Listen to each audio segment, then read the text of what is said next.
Full story. Mark had just signed the lease on a cheap one-bedroom apartment. The building was old, creaky, and permanently bathed in dim, flickering hallway light, but it was all he could afford. The landlord, a pale, nervous man named Mr. Holloway, had only one rule. Don't go into apartment 3B, it's vacant. Mark didn't question it.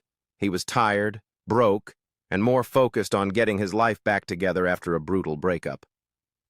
But strange things started happening. He'd hear footsteps pacing above him, even though the third floor was supposed to be empty.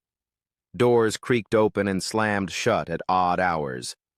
Once, he heard weeping through the walls, low, soft, and distinctly female. One night, unable to sleep, Mark crept up to the third floor. The hallway was colder, the air heavy.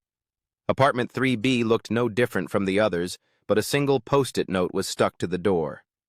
She doesn't like to be seen. The knob turned easily in his hand.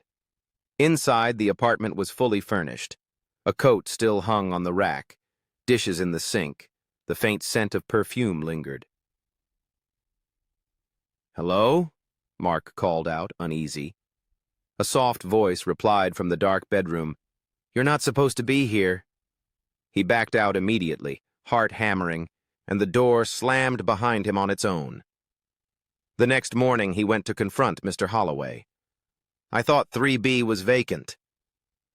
The landlord just stared at him for a long moment, then said, "It is.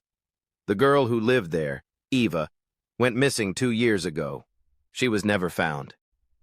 We think she never left." That night, Mark packed to leave.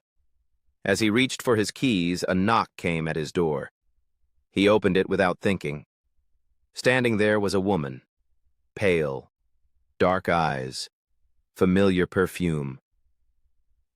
"You came into my home," she whispered. Mark stepped back. "You saw me." He tried to run, but his legs locked in place. She reached out and gently touched his chest. Cold spread through him. When the landlord came to check the next day, the apartment was silent.